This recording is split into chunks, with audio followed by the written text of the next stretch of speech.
Olá, nesta edição da TV Embelezar, estamos muito contentes aqui de reencontrar você outra vez e trazemos uma interessantíssima entrevista que vai ser de grande utilidade para todas nós pessoas, né, homens, mulheres, LGBTIs, porque afinal, quem que não está preocupado neste momento com as pessoas idosas da família? Está todo mundo preocupado, né? Porque a mídia fala com a preocupação dos idosos, as notícias de dificuldade de vaga para os idosos, e o governo diz que os idosos isso e idosos aquilo, e os inocentes idosos, de repente, se veem num foco de um monte de notícias, e que ninguém está explicando direito qual que é o problema, né, que eles vão ser atingidos.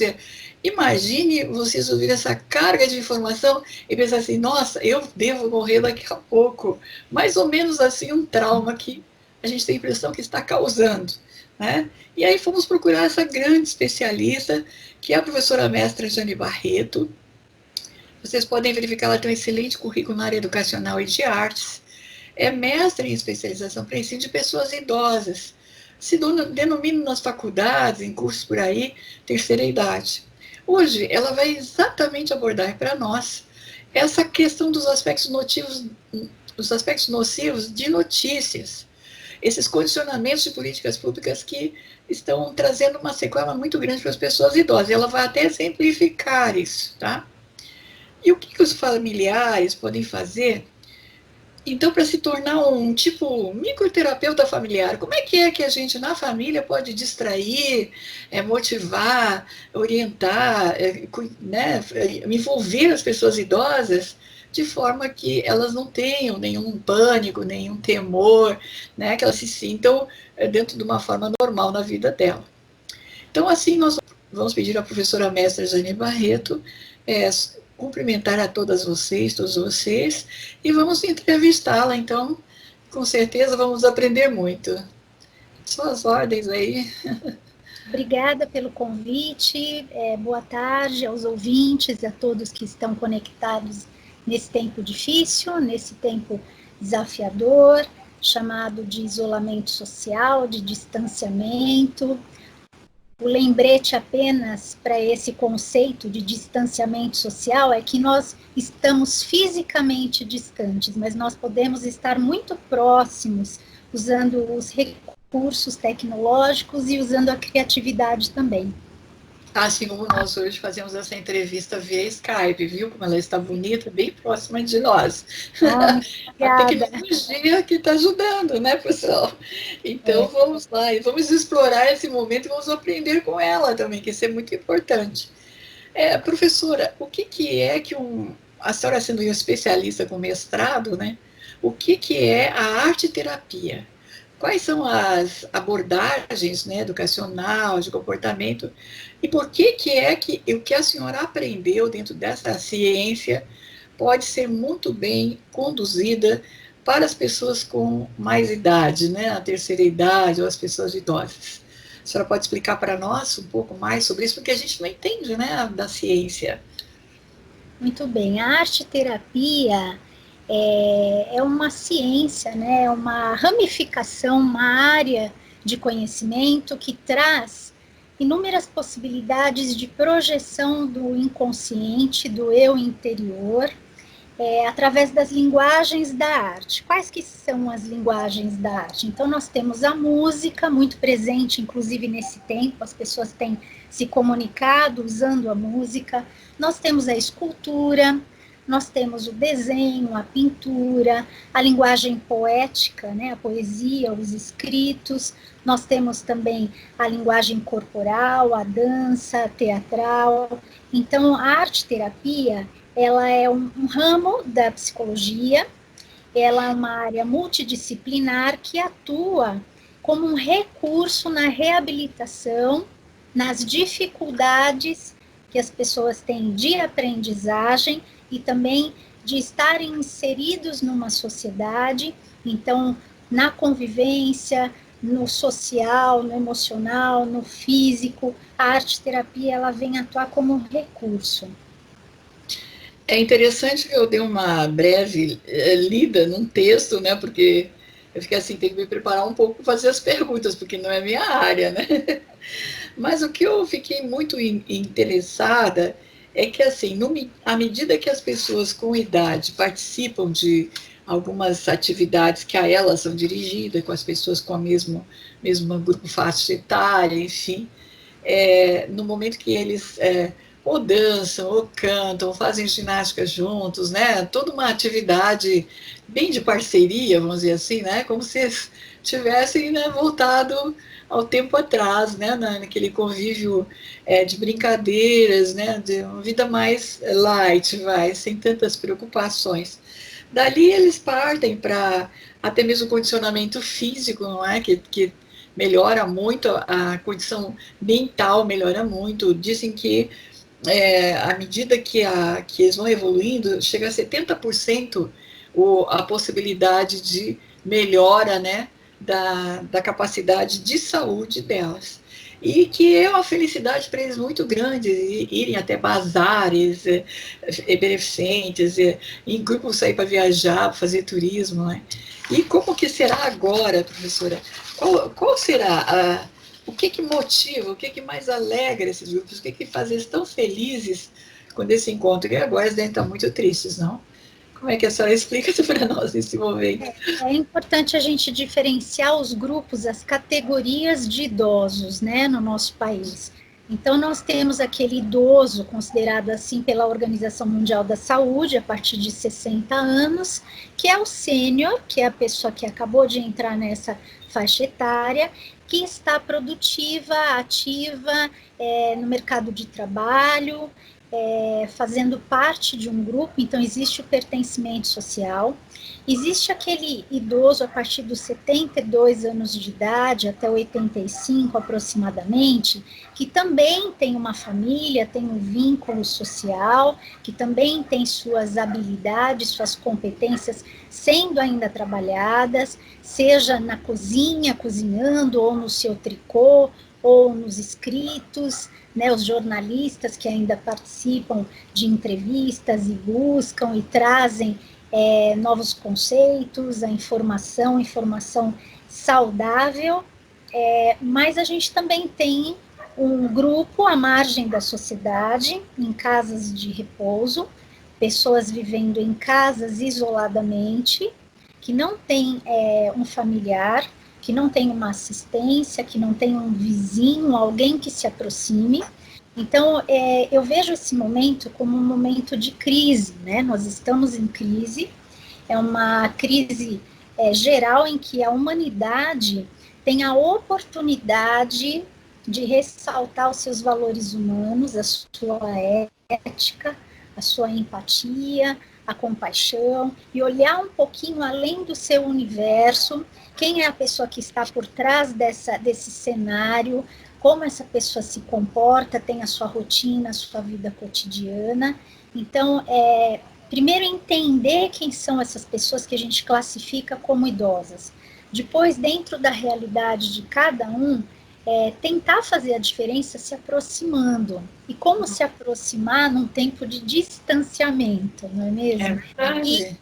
E aqueles que não têm a ferramenta como a gente tem, e tem acesso e sabe usar, como que a gente faz?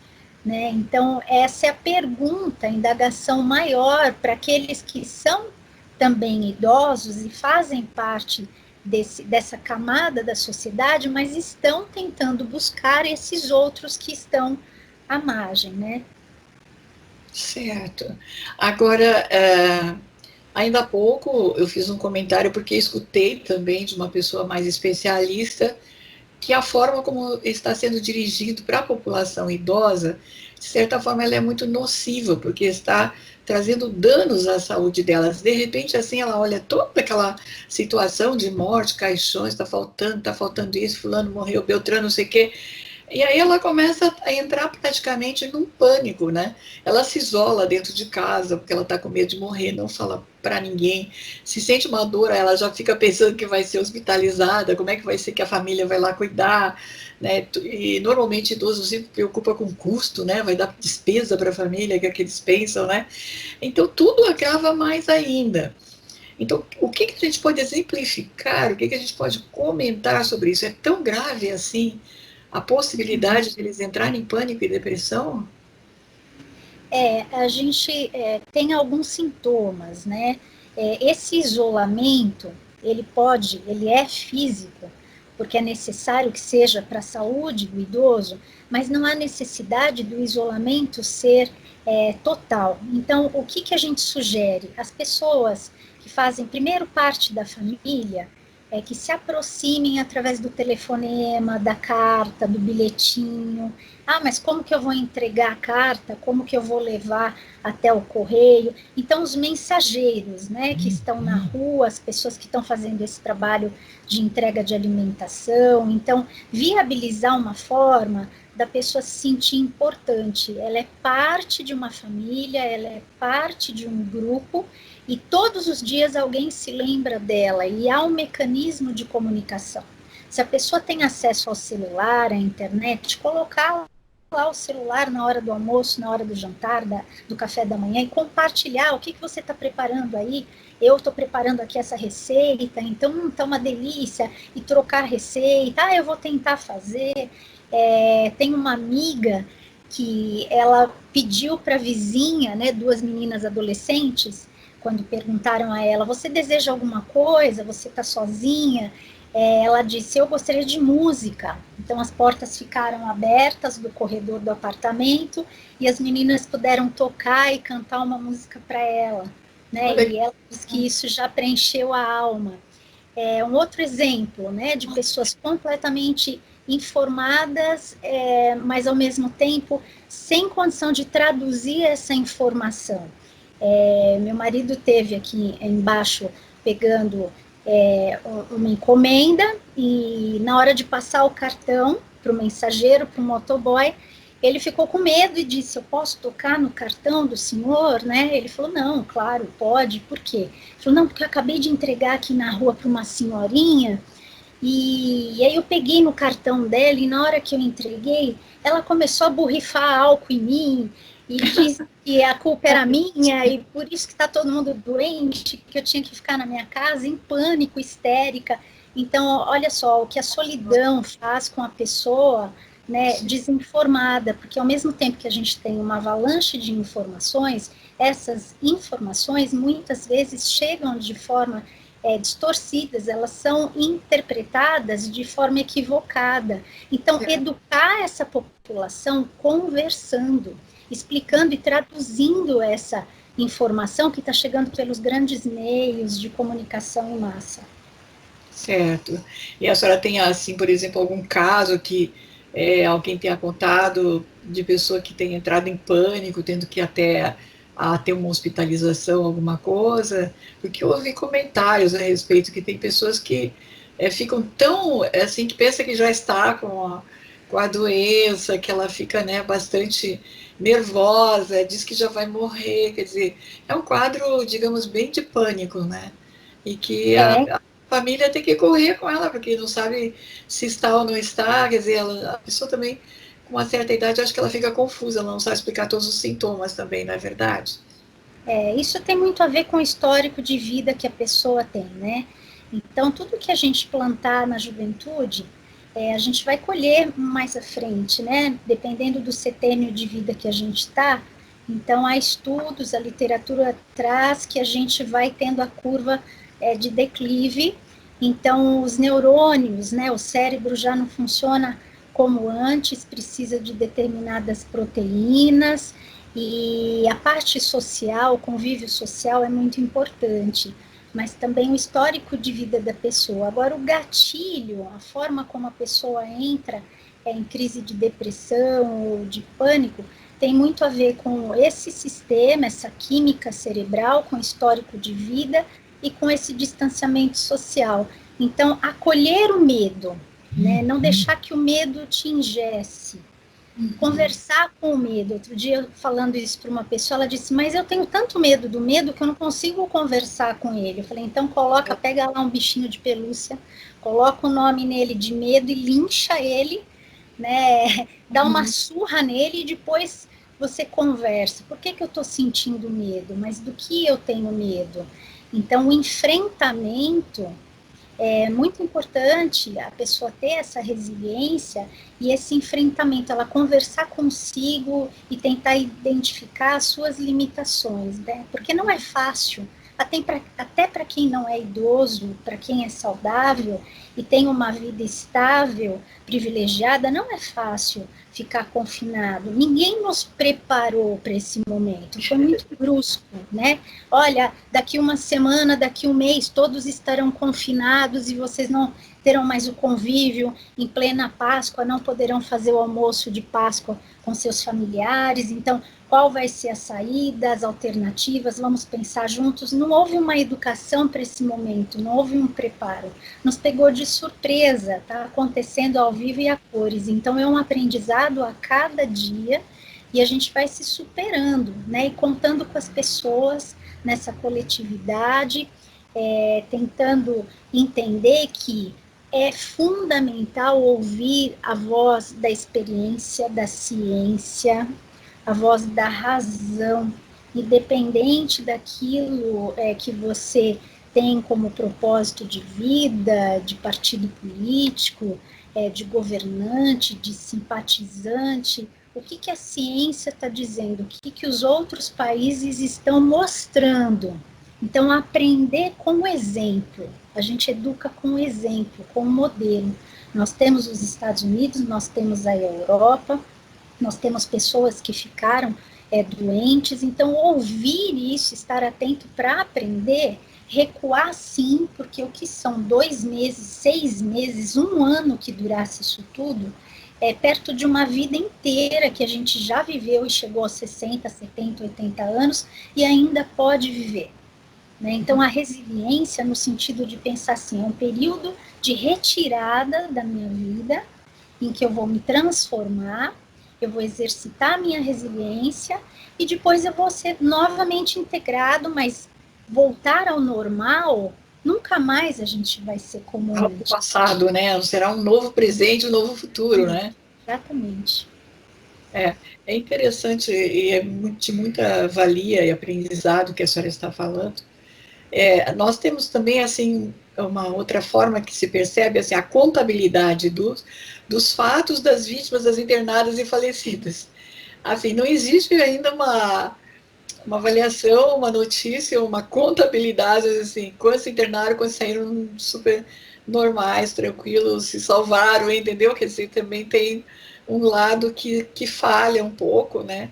E também temer a morte é algo que amedronta jovens, pessoas crianças, pessoas, não é só as idosas, né?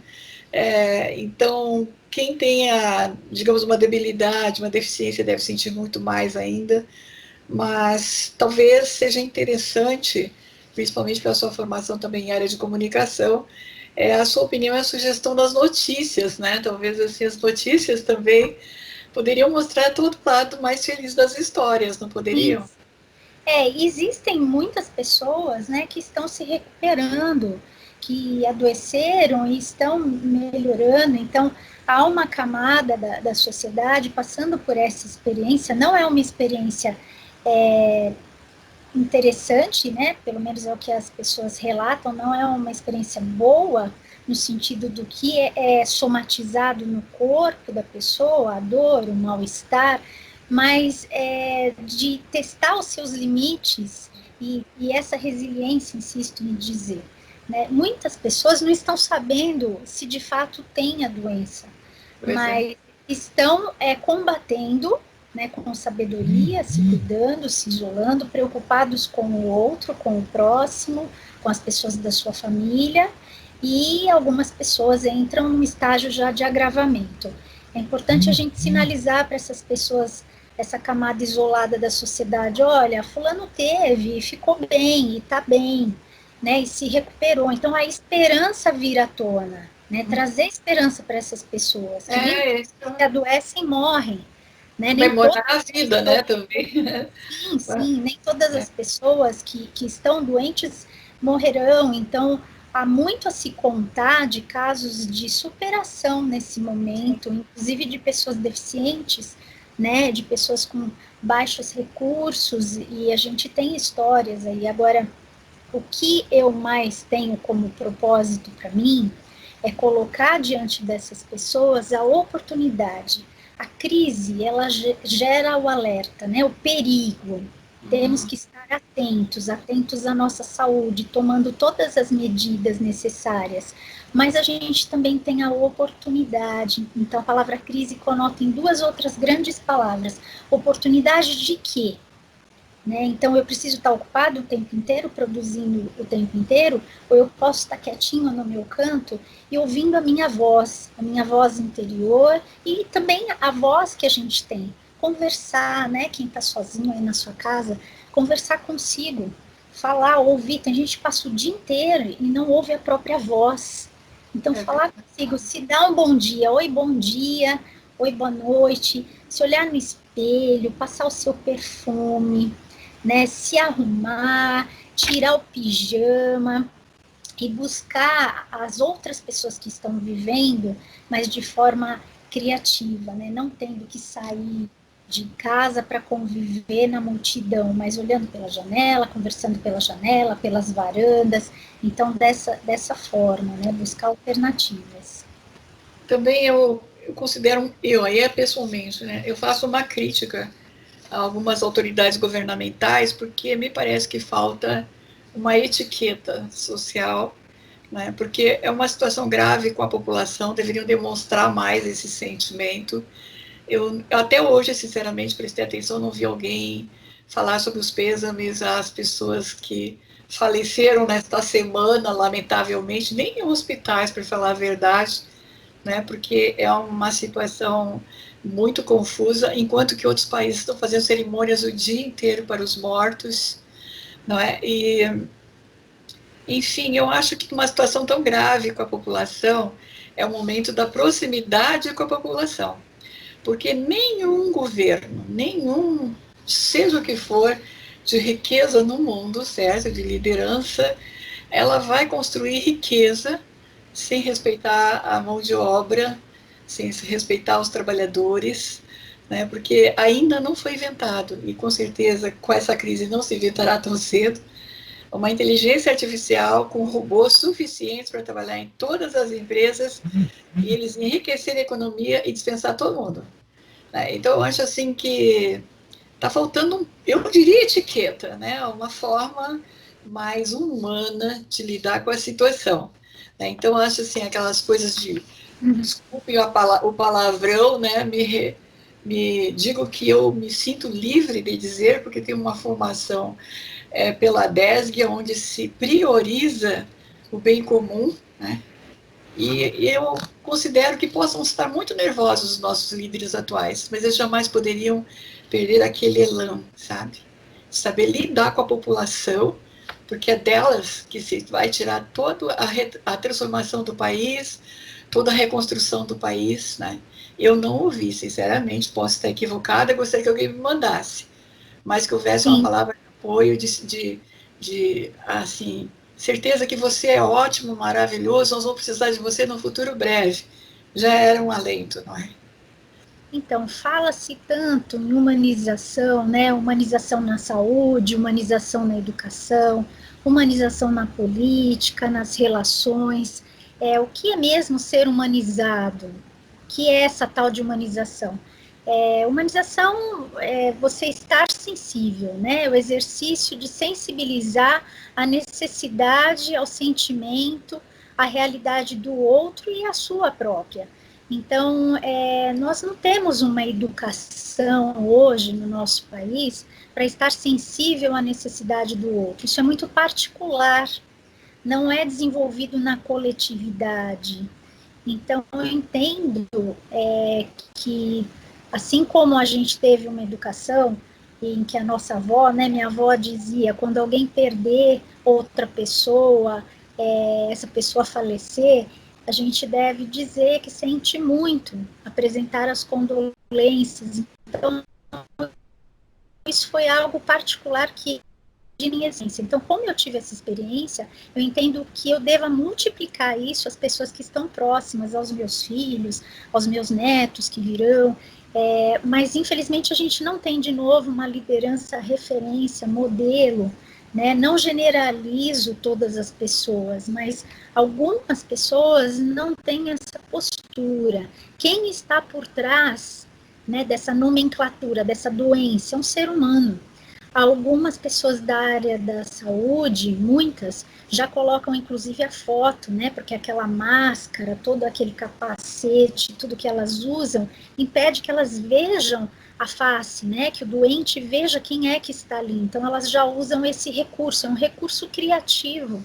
Nós somos um povo criativo, mas entender que por trás daquela pessoa humilde, pobre, aquela pessoa doente, aquela pessoa negra, a mulher, as minorias, existe alguém, né? Por trás daquela condição existe uma pessoa sensível.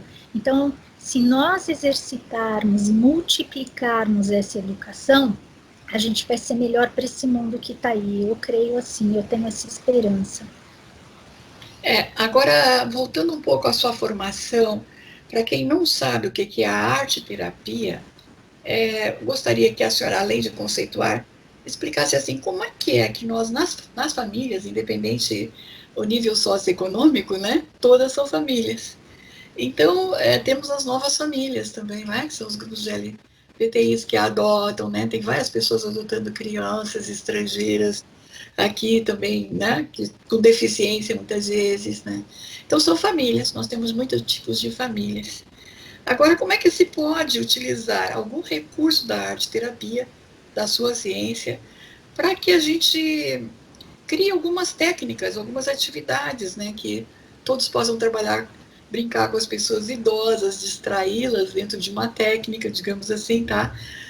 Tanto a gente está brincando e distraindo eles, a gente está aprendendo também o que eles sentem, como que eles estão interagindo, né? A felicidade deles também fica igual à nossa, né? Que estamos fazendo benefício para eles.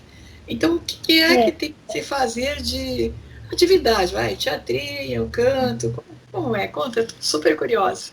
Então, o riso, né, o bom humor, a literatura traz que o riso, o bom humor, agregam na saúde, na qualidade de vida da pessoa, independente da faixa etária. Então, o partilhar com alguém a experiência de vida, né, da criança com o jovem com o adulto com o sênior.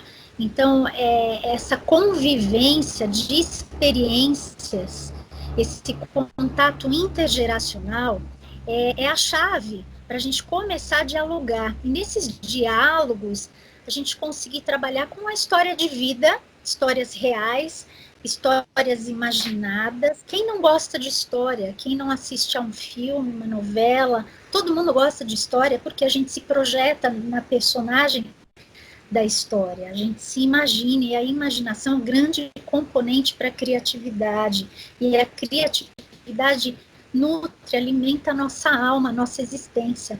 Então, a arte, ela vem fazer parte da nossa existência no momento do exercício, né? Seja com a música, seja com a contação de história, com o escrito, com o desenho. Ontem meu sobrinho estava me mostrando pelo celular os desenhos que ele fez de ponta cabeça, e ele estava relatando o que ele imaginou que era. Então, não precisa ser criança para esse exercício acontecer. Você que acha que não sabe pintar absolutamente nada, que precisa chorar, pegue lá a aquarela, a gente não tem controle sobre a água vazando num papel, pegue um cartonado, um papelão, a tinta aquarela, peça para a papelaria entregar, dê de presente a alguém, se você tem recurso, alguém, um vizinho, uma pessoa que não tem tinta em casa. Então, essas tintas à base de água trazem à tona emoções, sentimentos, o chorar. O choro é muito importante, você chorar, entra no banho e lava a alma, né? O giz que é feito de cera, então fortalece a agressividade que nós temos, a agressividade que é inata para a vida, a reação para a vida. Então, riscar em todas as direções possíveis, rasgar o jornal velho, rasgar a revista, rasgar um papel sem utilidade em casa antes de reciclar, amassar, pisotear, jogar, lançar fora, o barro, a argila, modelar o ser que você hoje é, sem forma, sem estética pronta, sem receita, para amanhã depois você ter essa memória da tua história, como eu me sentia naquele momento, quais as minhas impressões. Então, é muito mais simples do que a gente imagina. Nós já temos isso na nossa inteligência, só precisamos desenvolver.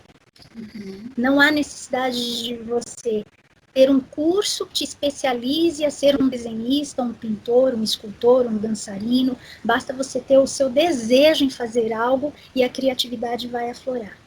Envolver, né, as pessoas idosas, fazer, sei lá, brincadeira de anedota, teatrinho, conta história, outro representa também. São coisas, às vezes, que nem precisa tanto o material, mas o envolvimento, né, o grupo, né, e depois contar, fazer vantagens, olha, ela fez isso, ele fez aquilo, entendeu? Eles se sentem, Lúdico, né? né? Eles se sentem felizes, participantes, né? A gente pode dizer assim, né, vamos supor, neto, puxa, mas eu nunca me senti tão feliz, vovó, tão feliz, eu nunca ri tanto, quer dizer, né, a brincadeira, quer dizer, aquelas coisas assim vão fazer com que aquela pessoa também se sinta útil, tá divertindo, tá, né, prestigiando a família, tá agrupado. Eu acho que assim, a gente tanto precisa do grupo, né? Eu acho que a gente vai até o final da vida com a necessidade de conviver e viver nos grupos, né? E infelizmente tem famílias que ficam distantes, elas não são mais um grupo, não é? Então, é isso que é muito interessante que a senhora está passando para nós, né? Ouvir essas histórias do passado deles também, eu acho que eles adoram contar essas histórias, né, do passado. Enfim, eu aprendi muito com a senhora, nós já estamos quase que encerrando, né? Foi um aprendizado. A gente também vê aí todas essas famílias, né? Fico imaginando de enfermeiras, de técnicos que atuam nos hospitais, né? Os médicos, as médicas, o pessoal do sistema de SUS, de farmácia, de vacina. Gente, até voluntários estão sendo criados agora, né? Pela internet. Está tendo assim, uma gama de participação da sociedade, uma mobilização, né, até de profissionais, não importa se vai arriscar a vida deles, não, eu quero ajudar, eu quero participar, é tudo ou nada, sabe como é que é assim? É muito maravilhoso ver essa mobilização, né, que é para salvar as outras pessoas. E o que a senhora tem a dizer para nós, assim, desse espírito, né, de humanidade que está aflorando, né, principalmente não só nas pessoas da área da saúde, mas da educação também, a gente percebe, né, que estão engajados. Muita gente se juntando em instituições e igrejas, enfim, para levar também nas favelas, nos cortiços, né, os alimentos, enfim, brincar um pouco com as crianças, ver como é que eles estão levantando dados.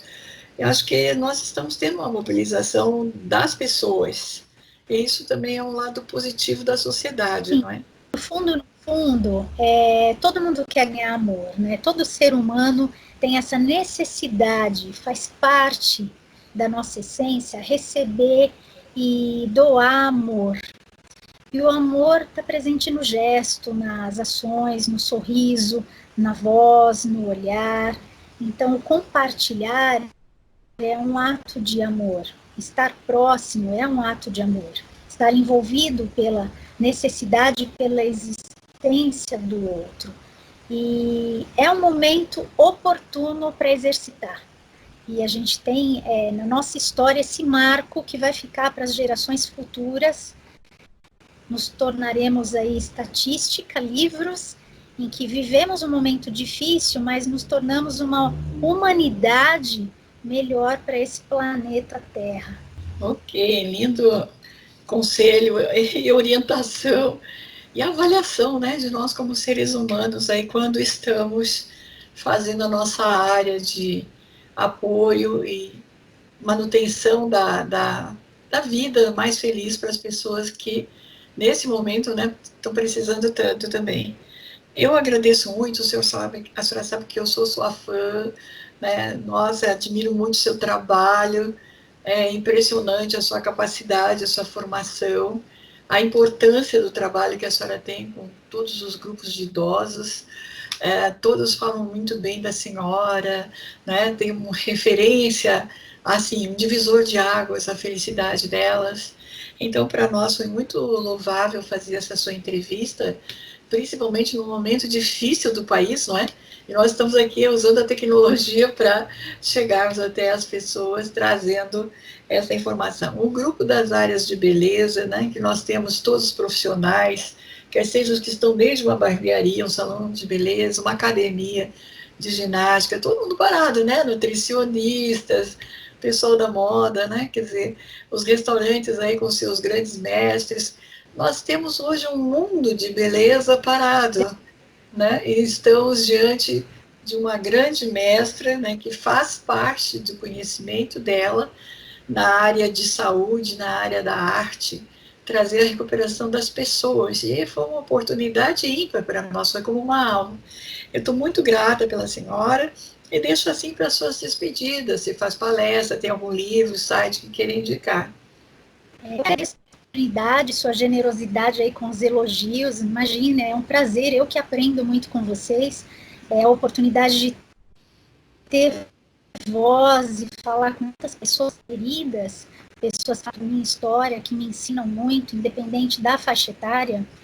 Você falou em beleza, é muito importante a gente se cuidar, né? Cuidar dessa pele para ela ser saudável e ela não ter nenhum poro por onde penetrar nada de ruim, nem vírus. E eu me recordei de uma senhora cabeleireira que costuma cortar às vezes o meu cabelo, e ela fala assim: eu não posso cortar o cabelo, eu vivo disso, eu corto o cabelo, recebo dinheiro e compro o meu alimento. As pessoas estão provendo o meu alimento. Então ela disse: eu vou ensinar as pessoas a cortarem os seus cabelos em casa, pelo celular. Eu achei de uma generosidade, uma doação. Ela é especialista, né? Fez um curso, sabe? É uma profissional. Compartilhar esse seu conhecimento com pessoas leigas. Então, a criatividade está presente no gesto, e no gesto de compaixão, de partilha com o próximo. Vai passar, isso tudo vai ficar para trás e nós vamos ter novos dias de alegria, novos dias de convivência, de experiência, de vivências em pares. O importante hoje é sobreviver, ter qualidade no dia a dia, nas pequenas coisas de vida, para a gente ter uma sobrevivência, olhar para o futuro. É um tempo de passagem, nós estamos passando pertinho de algo chamado morte, mas temos a vida. A vida é muito maior, é muito mais poderosa do que a morte. A vida já venceu a morte. Então hoje, no dia de Páscoa, domingo de Páscoa, pensar no significado disso, desse peso de preservar a vida. Aquele que nos criou, que nos deu o sopro de vida, espera isso da gente. Muito obrigada. Nós é que temos que agradecer esse grande finale. Muito grata mesmo. Realmente, é uma experiência extraordinária. E toda a nossa gratidão à senhora e a todas as pessoas que vão estar prestigiando e divulgando, não é, estas informações. Esperamos assim que todos os corações tenham sido tocados, que as suas palavras tenham sido úteis, né, para a transformação de quem talvez não estivesse pensando em alguns detalhes de ser mais humano, né? Eu deixo aqui então meu registro de e-mail, meu endereço, janenova, tudo junto, @terra.com.br, Janenova. Para quem desejar, eu estou à disposição para doar um pouquinho de mim também, para quem quiser estar próximo nessa jornada, nessa caminhada aí de vida, nesse tempo. Muito obrigada. Muito obrigada, dizemos nós, tá? Parabéns, precisamos de milhares de líderes femininas, assim como a senhora, né? Na sua pessoa estamos homenageando todas as terapeutas, né? E todas as professoras que estão aí, né, de alguma forma, tentando se renovar e se inovar para continuar recebendo, oferecendo a condição aos alunos, não é? Minha filha amanhã, por exemplo, vai estar treinando pondo em prática o que aprenderam para poder continuar com os alunos. A senhora está atendendo a sua clientela, né, via a tecnologia. E essas mulheres merecem todo o nosso respeito, nosso aplauso. Em 30 de abril, Dia Nacional da Mulher. Meus parabéns, tá bom? Gente, estamos finalizando então essa entrevista com muito orgulho e um grande abraço e beijo para vocês. Até a próxima edição.